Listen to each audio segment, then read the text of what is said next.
we could all take a moment and put our hand on our heart and take a deep breath in together.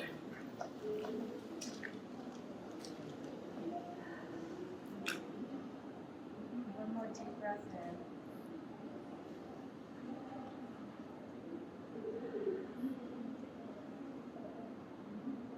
Thank you for sharing that moment where we can physically unite. We know that we are connected in the non-physical levels, and it's helpful to bring that feeling of connection here into the physical world.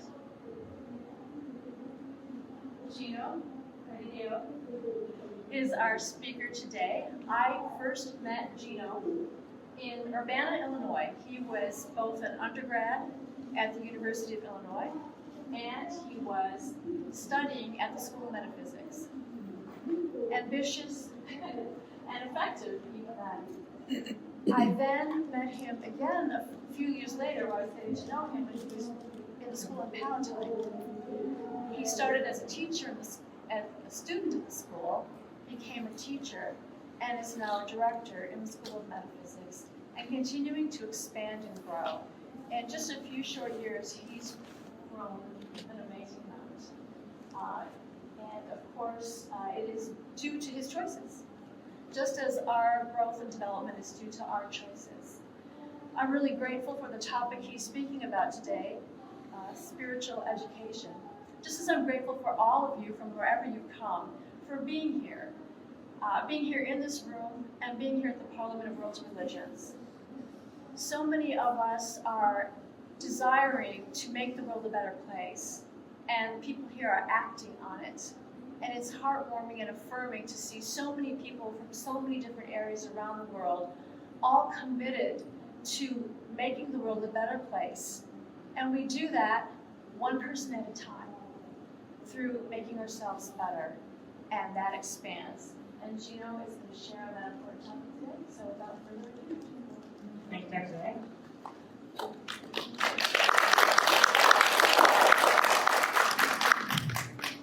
Hello, everyone. Thank you so much for coming today. It really means a lot. I want to take a moment just to acknowledge that everyone can hear me, just because I don't think the mic's really picking me up. Okay, good. Awesome. I want to take a moment just to acknowledge how far we have come as a people. I really just want to give thanks to the fact that we just look where we are. This whole week where we've been, enjoying this incredible facility, this modern marvel of engineering. I get to give this talk on this laptop, this little brain I get to carry around. It's got all these nice stickers on it. We've split the atom, gone beyond the bounds of Earth's atmosphere, into the bottom of the ocean, opened a heart and closed it again. And so if all that is true, we've come so far and we've developed ourselves and our intellect so greatly, why is it that we suffer still so much? If we're honest, we can see that humanity, generally as a whole, suffers from a perpetual low form of unease, a sort of background of anxiety. It doesn't always there. Sometimes it's just a little feeling like I should be doing something. A regret of what has come before, or a fear of what is to come. It's this low background noise that builds up in time as we suppress it, yet continue to play it out, that eventually becomes the oppression that we see in the world, the injustices that we inflict upon each other, as well as the ferocity with which we fight against them. This low background of dis-ease, this continual cycle of fear and anger that plays out over and over until it grows so large that it becomes that greatest of all tragedies in war. If we've come so far, if we know so much and we've become so educated, why is it that we suffer still? So it's with all that in mind that today I want to talk to you all about the importance of spiritual education. just one more piece in the puzzle to solving mankind's suffering and unease. As my president was so kind to introduce me, my name is Gino, and I am first and foremost a student over at the School of Metaphysics. I'm also a teacher and currently the director of one of our branches. And we are what we literally call a mystery school. We teach the inner secrets of the mind, how the self interacts with the world and is affected and affects the world. This is a fancy way to say that we are a non-denominational spiritual school. We teach a number of skills. And you can see here a few of our areas of spiritual education, probably some of the foremost of which being concentration, healing, what we like to call success consciousness, and reasoning.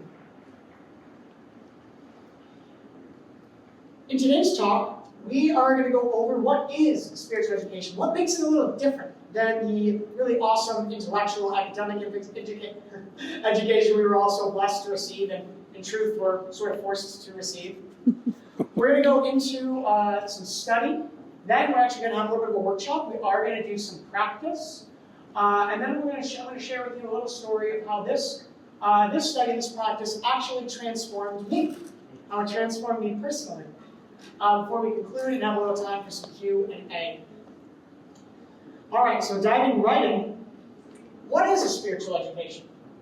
So I wanted to go to this definition of spirit because there's this really fun thing you do in spiritual circles where, you talk about how spirit comes from the Latin spirare, meaning breath, and of course there's some really great techniques and practices that have to deal with the breath, but the thing is that in common English, that is not what spirit means. Spirit either means a ghost, the character or quality of a thing, or this is the top definition from Merriam-Webster. It is the animating principle held to give life to a physical organism. Therefore, to become spiritually educated means to become educated to the very essence of that which makes us alive. To me, it really has three aspects that kind of distinguish it from a beautiful education, we all went through high school and many of us went to college and whatnot for it. So yes, it is still education, it is study of information that we try to figure out, that we receive.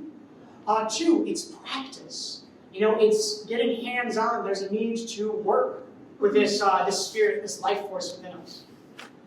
And three, it is through this study of material, through this practice and application of the self, that one should have experiences which change one and transforms them for the better.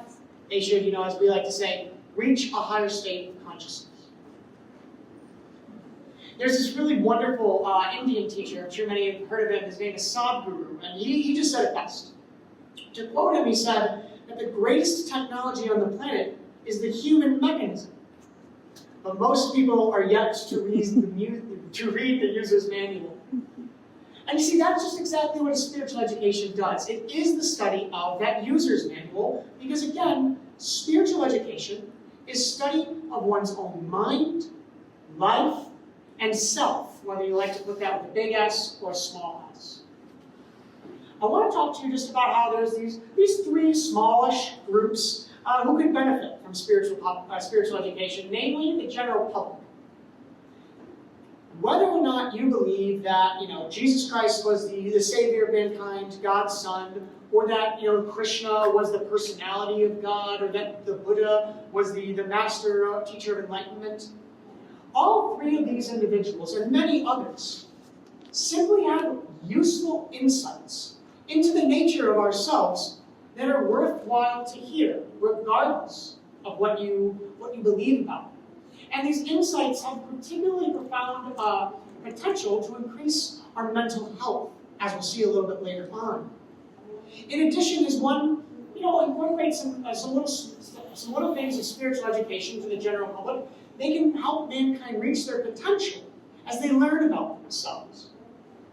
Now, you see, spiritual education is also particularly useful to new seekers, because you see, there are expected, common, run-of-the-mill challenges that new spiritual students are just almost guaranteed to run into, for which there is a lot of resources. In addition, by having that little bit of spiritual education, it helps these students not to waste their time with something that is unuseful, or even worse, something that is unwholesome. Even those of us who are well established in our faith and in our practice, those of us who don't need a lecture or a workshop to, be sold on this, even those among us can benefit by becoming more spiritually educated. When you look at the great teachings, you read the books, you go to all the lectures, you see that every path generally answers all the questions. However, based on our culture, our background, and just our individual nature, you find that one teacher might have said something that it just resonated with you more. Another teacher, they said the same thing, but it didn't land until I heard it in this voice, in the language of my home. And so by studying and having this robust, this well-rounded spiritual education, you find that a student can practice a jnana yoga, a rising of consciousness through knowing and through study. Here you see just a few of the areas of teaching that spiritual education covers. Such incredible topics such as the mind, the nature of the universe, how do we grow, where did we come from, where are we going, and what happens to us after we die. These are questions that it is guaranteed every person has wondered over at least once. And of course, the truth is that probably most of us, if not all of us, have wondered deeply and existentially at many of these questions. And you see, this is just not the purview. This is just not the things that are discussed in a regular academic education, but they are the foundation of one's spiritual learning.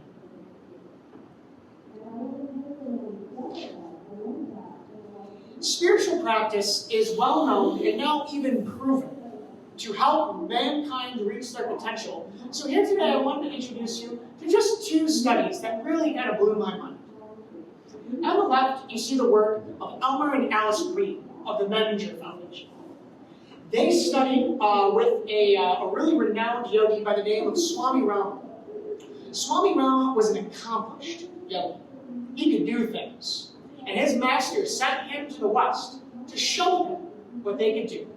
So in their labs, Elmer and Alice, they hooked up Swami, and what you see here is a diagram from their document of one of his studies where Swami Rama was able to change the temperature in the left and the right side of his hand by, I believe it was between 12 to 20 degrees, by making one side cold and one side hot. And then in a period of less than 20 minutes, switch those. Swami Rama was able to enter any of the known brainwave states on command and to have a conversation. Swami Rama was able to make his heart stop. That's what he said he could do. In fact, when they felt him, there was no detectable pulse. And it was only through their advanced machinery that they saw that he was actually making his heart beat so fast, it seemed like there was no pulse. And if you can believe it, while in a laboratory setting, with a mask over his face, Swami Rama was able to make a pencil suspended on a string spin with telekinesis. On the right, you see Professor Richard Davidson of the University of Wisconsin-Madison. He sits with Mingyur Rinpoche, who was a monk of the Dalai Lama. Dr. Davidson has a partnership with the Dalai Lama, who has sent many of his lamas over to be hooked up to computers to show them what they could do. And you see, what they found was that gentlemen like Mingyur could enter the highest known brainwave pattern, the gamma pattern, at will. In addition to that, it was found that monks like Mingyur could concentrate not only more powerfully than average people, but with less effort. Now, in the article that I received some of this information from, the author quotes Dr. Davidson as saying that us Westerners have to ascribe this to the meditative practice and not lifestyle factors or religious faith or isolation. So, far be it from me to, diminish any of the amazing things that he found and proved. But I do want to disagree slightly. Because you see, nothing that Swami Rama did, nothing that Mingyur or monks like him did, was done in a vacuum. Swami Rama never existed apart from the yamas and the niyamas, the virtues, the observances, and the abstinations that is a part of his Raja Yoga. Mingyur was never separate from the Buddha's Eightfold Path and the right living, the right thought, the right action, and the right livelihood. You see, just as a scientist must, do his experiments in the lab, and just as an artist must put her brush to the canvas, so too must a spiritual student work with their spirit, with the direct force of their life. And so this yoga, this union, this ability to rise in consciousness, it has three dimensions. I like to say that, meditation is obviously one of them, of which, much has been said, and I'm not going to say anything more. Concentration, of which not enough has been said, and I want to just add that that concentration is the key to a meditative practice. As I've been talking to everyone this weekend, I remember I was sitting down with a young woman. I was sitting on the rug that we have over at our school metaphysics booth. And we were talking about meditation. And I said, "Oh, do you practice?" She said, "Yeah, I do, but it doesn't really work for me. I have too many thoughts." And I was like, "Well, what did you learn?" She said, "Oh, I just learned how to meditate." And you see, this is the problem. Because in the East, in my school, we do not first teach the student to meditate. No, first, the student is learned to concentrate. Because concentration is the key to learning to meditate. Meditation is concentration as well. It's just a little more subtle and refined. Finally, I want to speak to virtue. Because again, this is something that you often see almost left out of the conversation when we're talking about spiritual practice and spiritual growth. So me, Gino, I'm Italian, so of course I was raised Catholic. And you see, the Christians, they already showed that, in the Christian paths, there's little, if any, prescribed practice or need for a specific discipline. Yet the Christians know what Jesus showed was that through virtue alone can one rise in consciousness. And, of course, to truly unlock your potential, like the gentleman from before's example, one needs all three.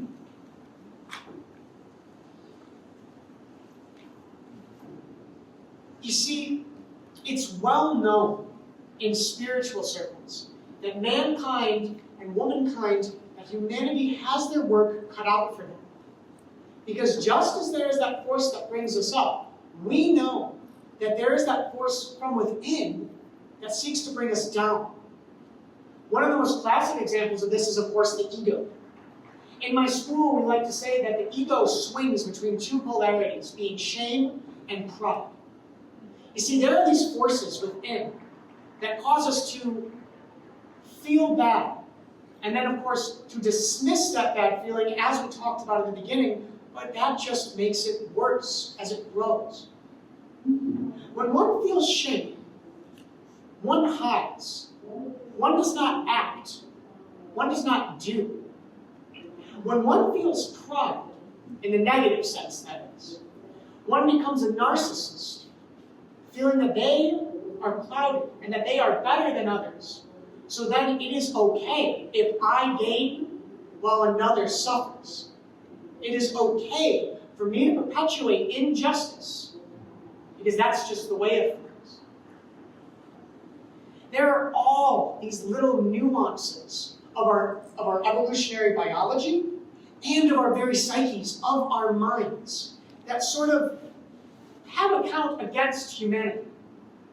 Spiritual education is so important because not only does it acknowledge this, it addresses it head on, and it seeks to remedy it.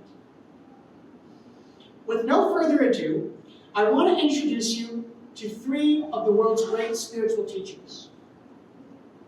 the Lord Buddha, the Lord Jesus Christ, and the Lord Krishna. Now certainly, there are other teachers, ancient and modern, who are worthy and excellent. But these three are the ones that are just most special to me, are the ones that I know the most about, so it's what I'm gonna stick with and talk to you guys about today.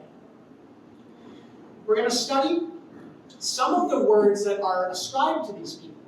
We're gonna go through them. We're gonna talk about two verses from Buddhism, one from Christianity, and then we're going to contemplate. We're gonna study them in another manner. To begin, I want to talk to you about this practice called mindfulness. This is an amazing practice. I'm sure many of you have heard of it or have practiced it. Mindfulness is this thing where by getting in touch with the present moment, by getting in touch with ourselves, our minds become much more free.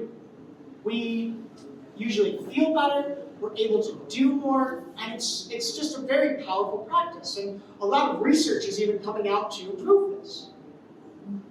I remember when I was young, when I was first becoming, spiritually educated. And mindfulness was actually the first thing that saved me from one of the deepest depressions I'd ever felt.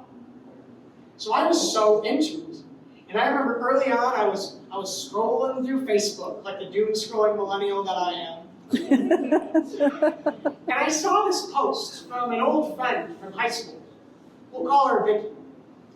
Vicky just put out one of those posts you see saying, hey, I'm just not feeling that great. If anyone wanted to reach out, it would really mean something. So, being a good spiritual student, I said, of course I'd reach out. And I messaged her. I said, hey, Vicky, what's going on? Just wound up that, Vicky was going through somewhat of a depressive episode. And so I said to her, well, Vicky, have you heard about meditation? Have you heard about mindfulness? And that's when she surprised me. She said, yeah. Me and my therapist were working with that, but I had to stop. Because you see, it was actually making my symptoms worse. She said I was becoming now hyper-aware of the negativity and the bad feelings that were my everyday.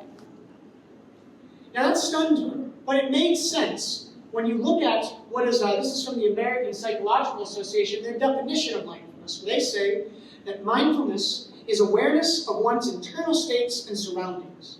Mindfulness can help people avoid destructive or automatic habits and responses by learning to observe their thoughts, emotions, and other present moment experiences without judging or reacting to them. As I continued to practice and work with mindfulness, I had similar experiences to it. I sort of had these experiences where, so if I'm feeling bad or thinking really negatively, am I just supposed to suffer? Am I just supposed to just feel bad as often as possible and not do anything about the negative thoughts that populated my mind? If only Vicky, if only her therapist, and if only I had studied what is perhaps the source of modern mindfulness and studied the words of the Buddha. When he spoke in a scripture of the Buddhists, they call it the Satipatthana Sutta. This is the sutta on mindfulness. Where similarly to modern psychology, he says, there is this case where a monk remains focused on the body in and of itself. He says the same thing of the mind and the mental faculties. He says being ardent, alert, and mindful. But it's this next part that really did it for me. And I know there's other translations or ways of looking at it. But where the Buddha says in this translation, he says, subduing greed and distress in reference to the world.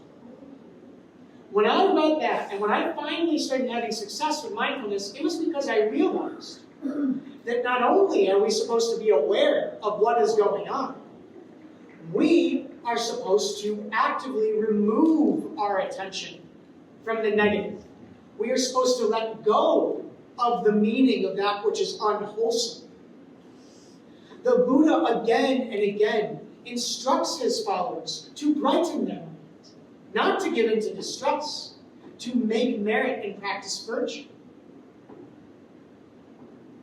What's crazy to me is why isn't this, the very source of mindfulness, well known to the practitioners of it? And certainly there are therapists who do know this and add this, but why don't all of them?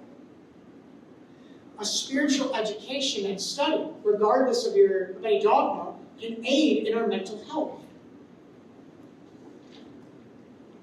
The next way that we can take from the study of spirituality that can really be useful in a spiritual education is to help those of us who are new, who are just getting into practice. For any spiritual teacher in the room, I know there's a number of the school of Metaphysics here, it's such a delight to see when someone comes to your class and it's the first time they've practiced anything spiritual. You see their faces light up as they find the answers to their questions. They find practices and techniques that for the first time in years made them feel happy. And you see, this goes on for a while and a while. And again, those practice spiritual teachers in the room know, what a former classmate of mine once said, that spiritual work is not all sunshine and daisies. Because eventually the student will come up against something in themselves. They will unearth that bad feeling that they've been suppressing throughout their lives, and this is part of the path. And they'll run into various challenges. We had this really fun event. We called it a symposium, and we invited all sorts of people, and we had this great discussion. And there was this man who came there, an acquaintance of mine. We'll call him Dan. Dan was a yogi, and he was one of those people you could say, you're getting somewhere with this. Dan had this really wonderful stillness. He had this brightness in his eyes that was calming, inviting. You could tell he was getting somewhere with his practice. So during this conversation, we were talking, and it was a very open conversation, and a strange topic came up, and it was the use of substance, and specifically marijuana. Now, Dan kind of surprised me when he said, I use that in my practice.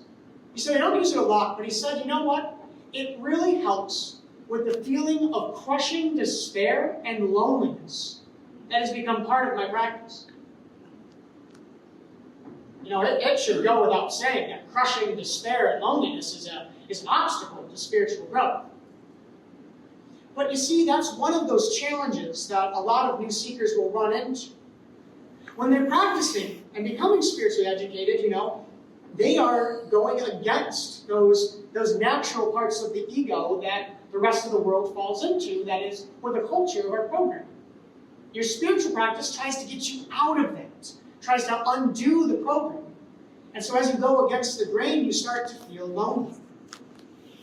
If only Dan had heard these words of the Buddha as he spoke to his cousin, his attendant, Ananda.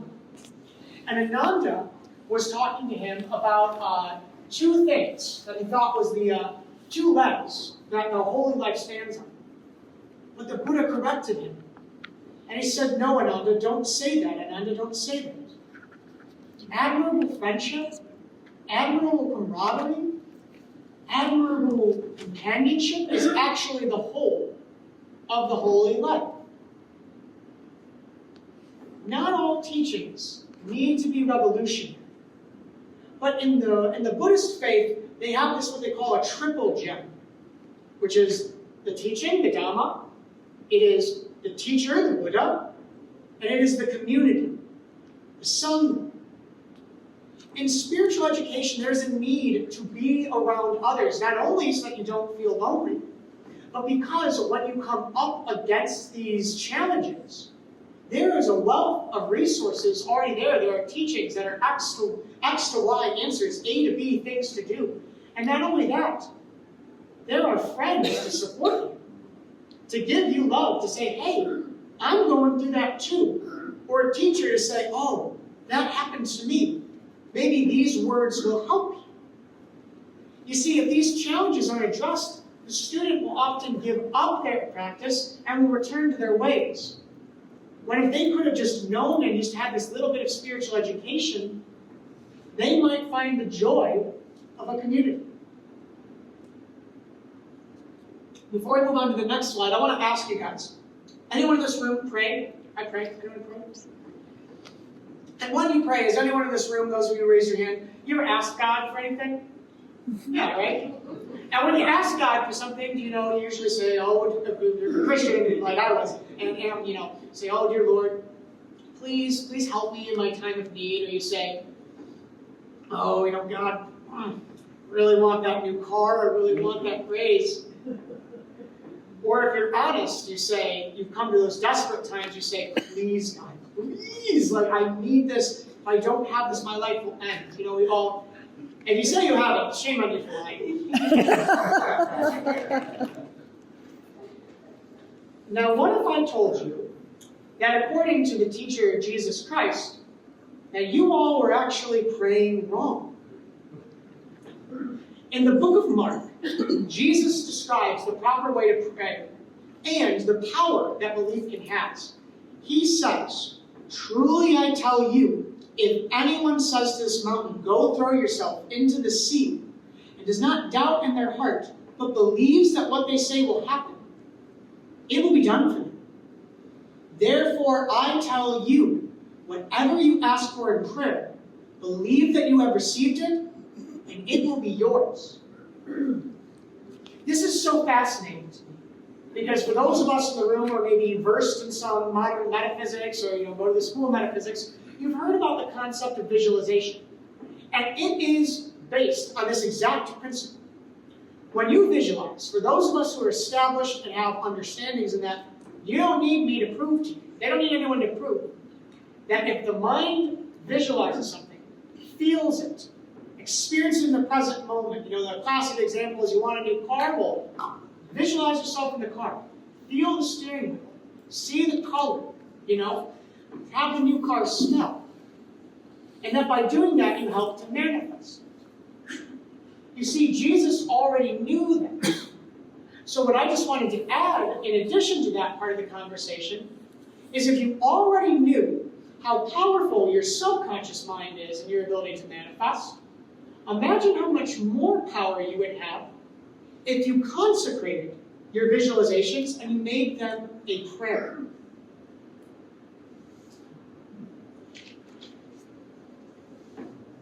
The next thing we're going to do is we're still going to study, but in a slightly different way. This is a study through reasoning and figuring it out and application, and it's great. But another way to study is through what's known as contemplation. So for this next couple minutes, what we're going to do is I'm going to show you 3 slides. Each slide will have, one slide will have 3 teachings from the Buddha, 3 teachings from Krishna, and 3 teachings from Christ. What you are going to do is whatever verse your eye lands upon first, you're going to read just that verse, and you're going to sit with it. You can read it again if you want, but you're not trying to figure it out, not trying to reason with it. You're just sitting. So remember, just the first verse your eye lands on, so you can get your conscious mind out of the way and see what God has in store for you. So here are some of the words that are ascribed to Krishna. So just contemplate that for the next 2 minutes.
These are some of the words ascribed to the Buddha.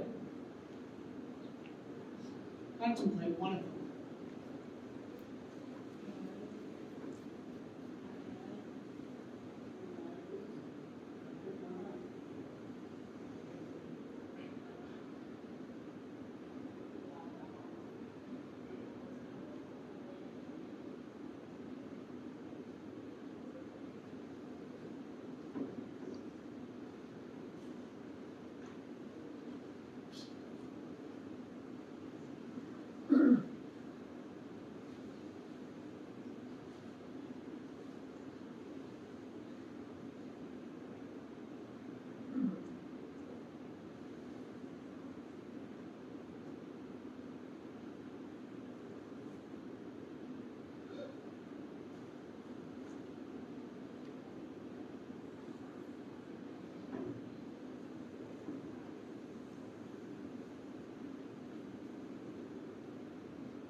And these are the words ascribed to Jesus Christ. Choose one, read it, and contemplate.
The music was kind of nice, wasn't it?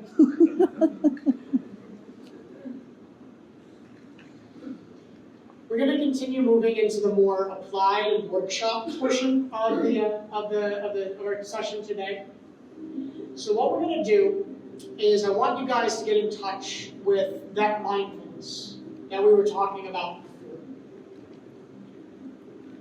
So for your mindfulness, I want you to begin to experience the present moment.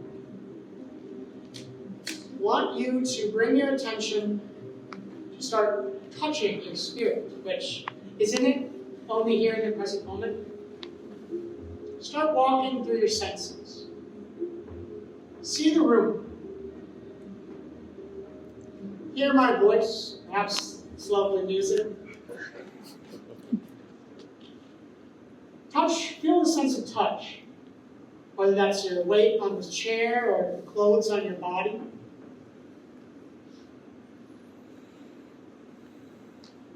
Take a whiff. See if you can smell the sort of scent in the room. Even touch base with your tongue, your sense of taste. Now start to bring your attention to the things that are going on in the mind. What is the state of your mind?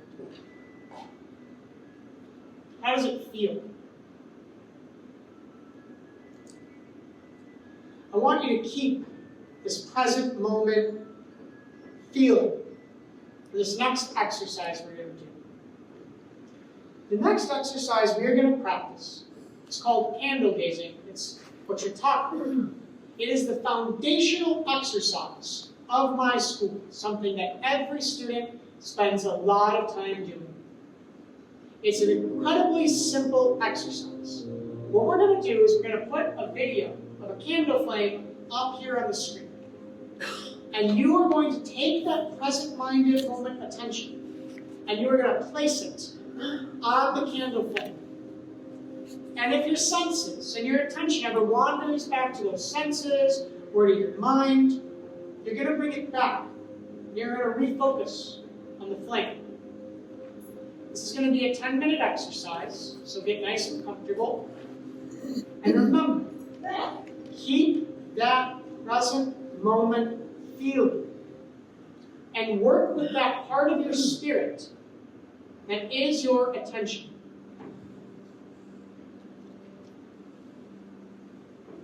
So place your soft gaze on the candle flame and keep it there. No need to think about the candle. And if your attention wanders to your body, just bring it back to the candle. Whatever could arise, just place your attention on the candle until it's blown out.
to start off by saying welcome to all the students of the School of Metaphysics in the room and check that off their log for today.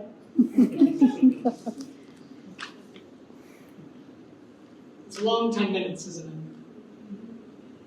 Let's get back in touch with that mindfulness again, the same way we did before. The thing that I specifically want you to look for is that there's a difference in how your mind or body feels, even if it's over. And keep looking at that as I speak. It was kind of interesting because as I was preparing for this talk and talking to my friends and teachers about it, a lot of them were trying to dissuade me from doing a full 10 minutes, but I wasn't going to coddle you guys. And so one of the reasons why I wanted to do that, even if this was an uncomfortable experience, because I just wanted people to see, well, what does that tell you about your mind and the current state of it? If even 10 minutes of stillness was a burden, what does that tell you about the state of your spirit? What's very important in trying to notice this difference and to notice your own experience is that this exercise helps to promote a self-awareness. You become aware of what my spirit feels like. What am I working with? A good spiritual teacher will often try to bring the student to the feeling of what was your experience and try to dissuade them from being concerned over what was the experience of their classmate or someone else. Because you see, you must work with your spirit and you must know it well. So exercises like these really help that. Because you see, there's this thing about your attention, and where your attention is where you are, where your life is. To start wrapping up today, I just wanted to share one final story about how all of this stuff really changed me.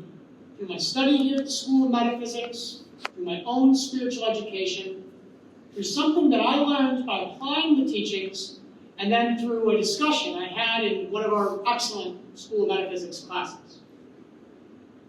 So again, like I said, I was raised Christian, and so going to Catholic school, I was very familiar with this verse. Jesus said, "You have heard that it was said, love your neighbors and hate your enemy. But I tell you, love your enemies and pray for those who persecute you, that you may be children of your Father in heaven." He says, because if you only love those who love you, what reward will you get? Recall that virtue is one of the key elements of practice. That is widely held that one of the most powerful virtues of all is this virtue of love. So let me tell you how I discovered, or what I discovered, about unconditional love. So I remember early on in my practice, I recalled these words, and I figured, okay, I want to learn unconditional love. I want to build this in myself. And so, through a lot of that self-awareness that I learned through exercises like Tritaka, like candle gazing, I learned a thing or two about my mind. I learned that my mind was actually not all that loving. In fact, a better way to describe it was kind of as a judgmental prick. I apologize, there will be just two uses of cross language, but they're important. So, I saw how quickly my mind went to judgment of others and myself. And so I practiced another one of the teachings we use in my school, another practice, which was affirmation. And so my practice became every single time I had an unloving thought, I would affirm that I loved them anyway. And one of the times I liked to practice that was while I was driving. So for those of us who live in Chicago, I had a lot of opportunity to practice. I love you, I would say as you cut me off. I love you, as I would say as you didn't let me in. I love you when you drove too slow in the fast lane. I love you anyway, even though you were driving like a crazy maniac in the slow lane. And you see, I remember it well. I remember the day when I was there in my car in the center lane. I was about to turn into the parking lot for the sushi restaurant I was running at the time. I remember thinking, I love you, after someone did something or other that, upset me. And I remember it well. The thing that my heart told me, this powerful, clear thought that came from the center of my depth, center of the depth of my being. I remember when it said, "No, you don't." And I remember it well, the thing that I learned right after that. Years later, I would be sitting in a class that I was teaching, not all that long ago, and we were doing this role play. It was with these 5 beautiful individuals, my students. And we were doing this role play that we had gone back to our home. You could call it the spirit world or source or heaven. We were role playing that we were in this place where time was infinite, love was obvious. It was the only thing to do. Where no one could hurt you and where we were totally telepathic. And in this role play, we were discussing, why is it that love was so easy there, but so difficult here? So this is what we discovered. The first question was, what is love? And well, we determined that, you see, love had 3 aspects. Love is a feeling, it's an action, and it's a thought. So then the next question is okay, well, of those 3, what is the most valuable?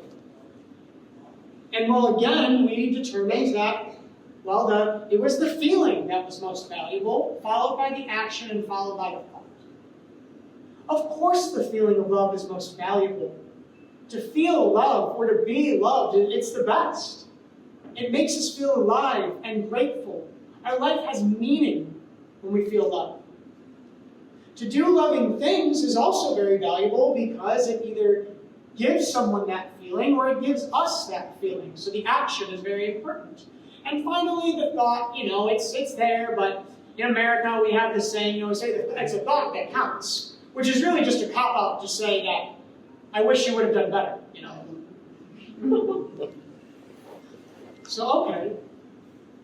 The final thing we discussed was, if that's the most valuable, and that's what it is, which of these 3 aspects do I have the least control over? And again, we realized that I have the least control over when I'm going to have the feeling. I have the second least control over when I'm going to be loved. And I have the most control over just a loving thought or a choice in the mind. You see, the truth is, we don't really have a huge amount of control over when we're going to feel good. It either happens or it doesn't. A lot of times it happens even though we desperately do not want it to and are doing our best to not feel bad. You see, we have slightly more control over what we do, but aren't so many of our actions motivated by how we feel? If you're good to me and make me feel loving, I'm going to go to the moon and back for you. I'll do anything for you. I'll do the chores. I'll drive across the country. I'll give you my money. I'll do whatever. If you make me feel loved, I'm willing. But if you're not so good to me, you don't do the things I want, I'll be conditional. I won't feel loving. And if I don't feel loving, am I really going to be nice to you? Am I really going to help you? We have a lot of control over what we think. We don't always have control over what we hear in our heads. Thought is kind of like something that happens to you. But just as I can speak words that I want to say, I can think anything at all I want in my head. And so when I was in that parking lot, I remember what I realized. When I realized that no, I don't feel love for you, and I don't like what you did to me. But I choose to love you anyway. And it was this thought that changed my life, because I realized that I was the source of my own love. And here's this thing. Remember that earlier slide on prayer where I forgot to mention how thoughts are things, which is a teaching of our school? You see, thoughts are things, and they seek to become real. They seek to manifest. So the more that one chooses to think lovingly, the more one then acts lovingly. And the more we do this, the more you finally get that reward that Jesus was talking about. The more often you feel love, the highest of the feelings and the emotions available to us on this planet. The thing that gives your life meaning, that stirs you to action, that helps you to help others.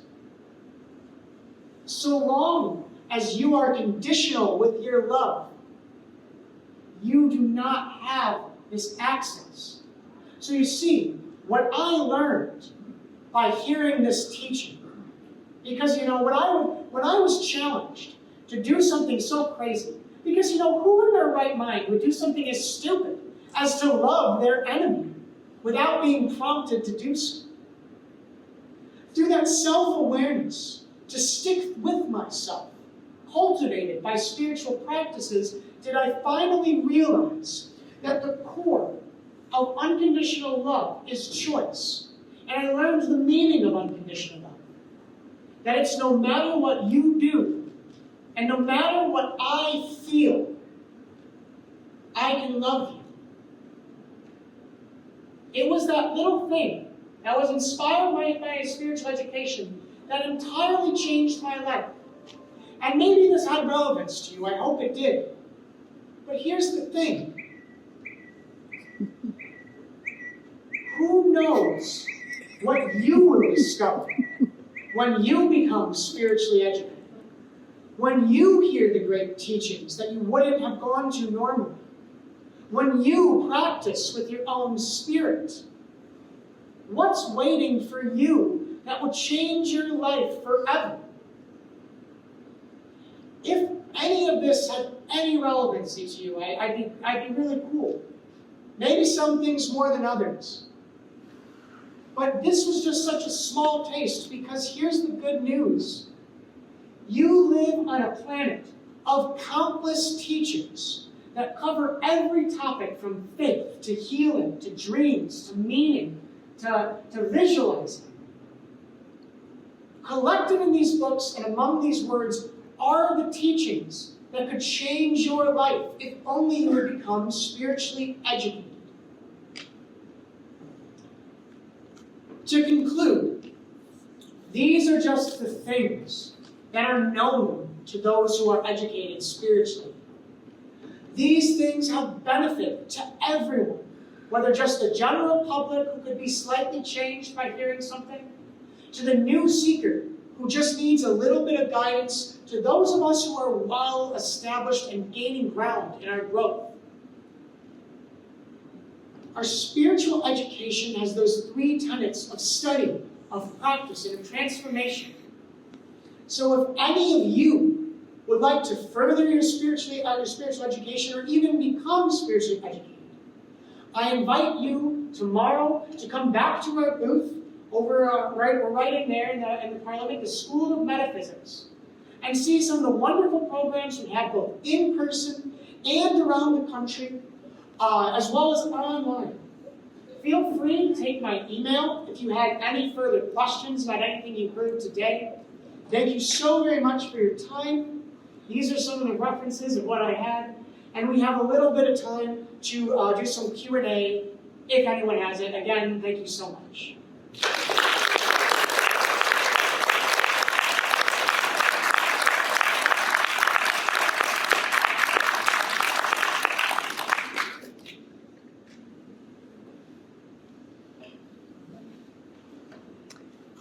We are at booth 520. Yes, we're at booth 520. It's right next to the Arranger book. case anyone was interested. Yes? So I took a note, and it really resonated with me. It says, as you start to go against the grain, you feel lonely.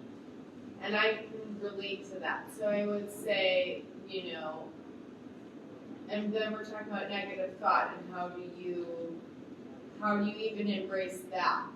So are we supposed to appreciate that we are going against the grain and choosing a different path, and that might be lonely, or is it something that we just kind of have to push the loneliness away? That's a great question. So I would, I would not recommend either. Okay. Loneliness is not super conducive to a spiritual growth, which spiritual growth is defined by connection.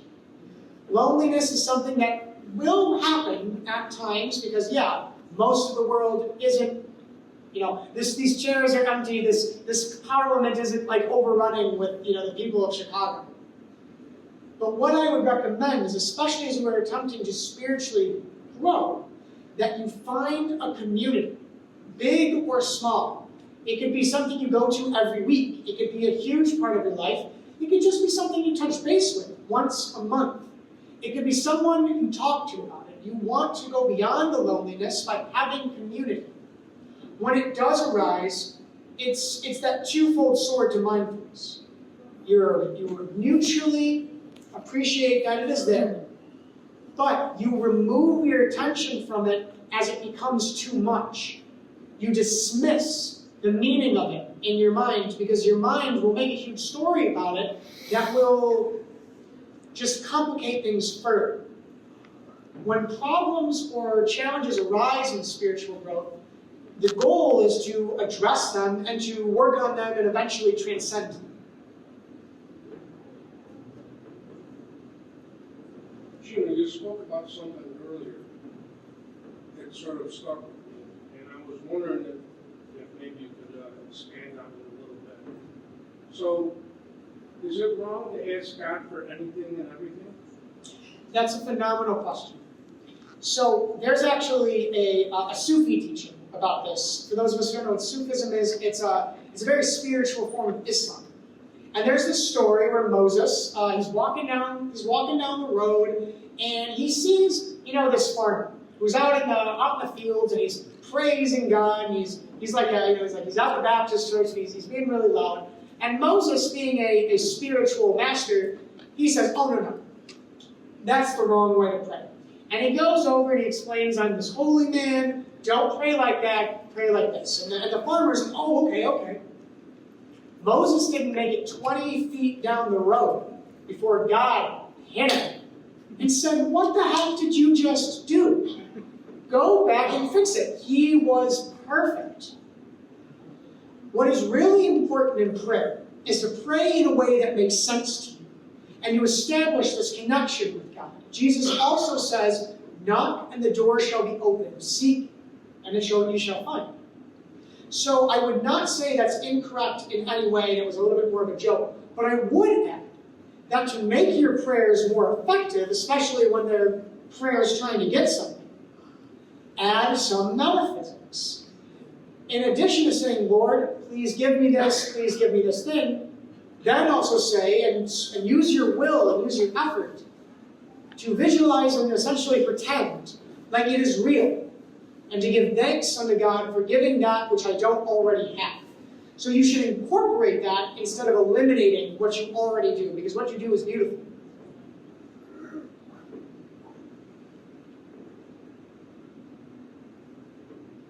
you have any suggestions for people who have maybe been seekers or somewhat established to make their spiritual education more well-rounded? Yes.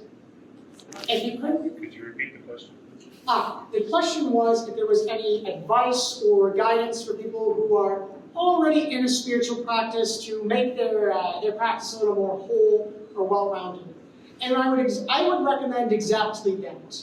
I would recommend, and my advice would be to study, and you don't have to go into the depths of yoga. You don't have to know everything about what the Brahma Kumaris do. You don't need to, become a Sikh, or you don't need to read everything of the Sikh's 10th Guru, their book. I hope I'm saying that right. You don't need to take 1,000,001 courses. But what I would recommend is studying especially the great masters and hearing like the general tenets of many faiths and many religions. I would recommend reading books that are outside of, say, whatever your group is. If you were raised a Christian, pick up the Bhagavad Gita. If you were born a Muslim, maybe you see how the same story was told in the gospel. You don't need to believe that Jesus was the Son of Man to hear beautiful things he said. So I would always encourage any student to have at least a small understanding of the great pathways of the world. To know a bit about yoga, to know a bit about Buddhism, to know a bit about Christianity. Because what's going to happen is through divine law, you'll find something that's going to help you. And once you find it, and you say, oh, you see, I need to know love. And you see, oh, Jesus talks a lot about love. And oh, he says it in the way that finally made sense. So then I can start branching off and I can explore more. And then what you will find is that your current practice will expand. Things that we were blocked on become unblocked. And you move forward in all ways.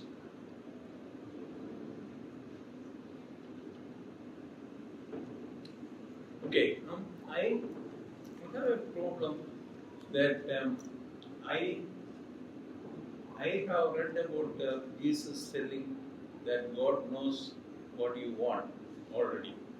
So I have a problem. Why should we pray? Why should I be asking something?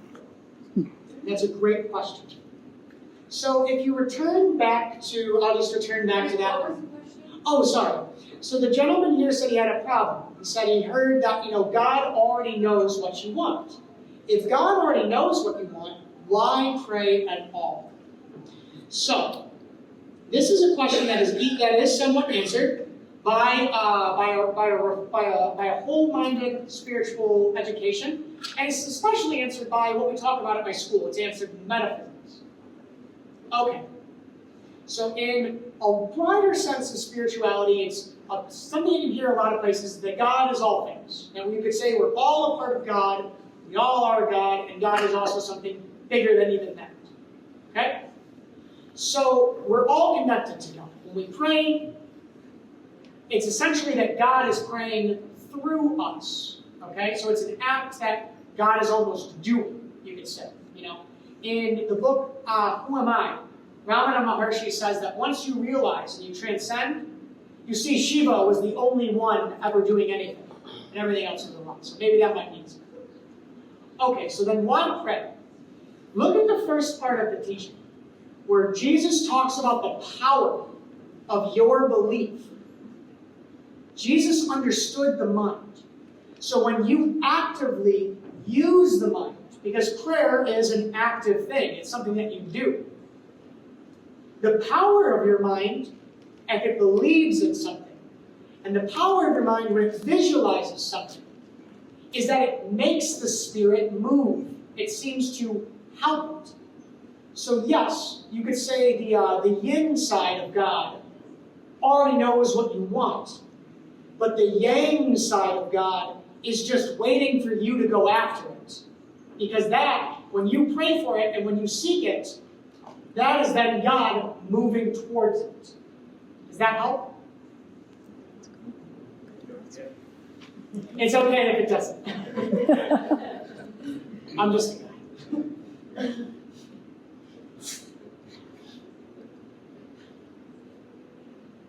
Yes? Gino, I just wanted to touch on something in regards to the gentleman that was asking about why. So, it's said that we should have a relationship with God. Right? Well, God wants to have a relationship with you. Prayer is nothing more than talking to God. So through prayer, you're having a relationship. And I think it's pretty much what you said also, put a much better wording than I have. But I'm just talking as a layman, a person who knows God. You should talk to God every day. He wants that from you. I really couldn't even add anything to that. You see, it's important as we become spiritually educated to build up this connection to our spirit. Our spirit, in some way, is the only thing. You know, there's only that you probably heard. There's only the present moment. There's only God. Yada yada. But subjectively, there really is only this feeling that I'm alive. So prayer, in addition to other forms of practice, just helps us to get in touch with that. And perhaps through a deeper understanding of that and a relationship with God, understand more the answer to the question and the relationship. Yeah, I was listening to your words and it was bringing to my attention, bringing it to a point, is that so God knows what we want. However, our conscious mind is not necessarily in harmony with God, because my conscious mind is the temporary part, and so it helps. The prayer helps my conscious mind accept what God can give me by moving through me. So the prayer helps my conscious mind align with that. I heard you saying those words, but I thought I would just offer it another way. Fantastic, thank you. It also could be said that it's affirming, right? It would be like not an affirmation, whereas an affirmation would be something that you have to receive from somebody or from somewhere else, perhaps in a book, or someone giving you an affirmation or something of that nature. So I think we could also look at prayer as being an affirming of the truth that God already knows what I want, and I want what God wants that I want. So that the prayer is just me saying that. Like, yes, I agree. That's a powerful thought. Yes, and what you'll find is that it's well known through all spiritual practices, they teach prayer in just about every corner of the planet. So to me, there really must be something to that. That act of the speaking, the affirming, has some power in our spiritual growth, has some power in our education, and some power in the spirit. So it kind of mean like when you're thinking what you want and then you pray for it, it's law of attraction? Yes, that is exactly what you would say, because that is what in my school we call that one of the universal laws.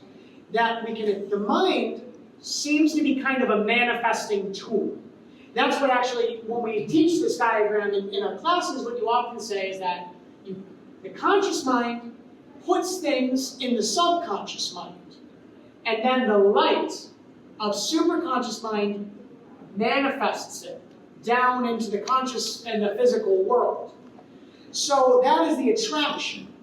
As those thoughts are coming through and you put attention on them, you attract the thing you want. So that's just, in our school we say that's just one of the laws of the universe.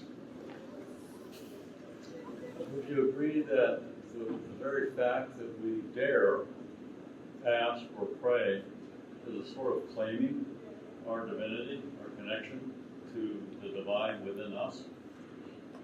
So the way I'm going to answer that is just look what Jesus is telling you. Look how powerful Christ said that mankind is. He said that if you just were so sure of yourself, and there was no secret doubt somewhere you weren't aware of, you had full observance.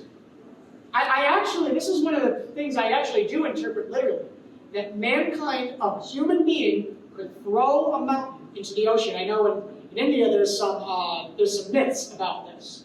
But we've all seen that, you can see stories in our media and in the news of just what mankind can be capable of when push comes to shove. In other parts of the book, Jesus affirms, hasn't even said, aren't ye gods? He says that we are gods.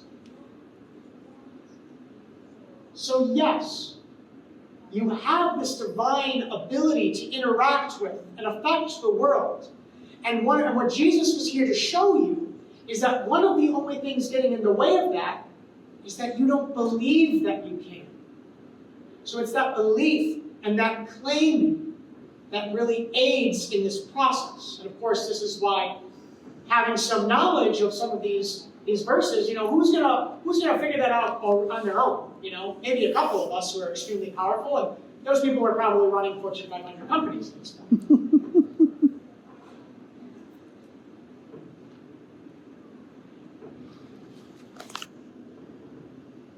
Where does my ego fit into all of this? Very egotistical.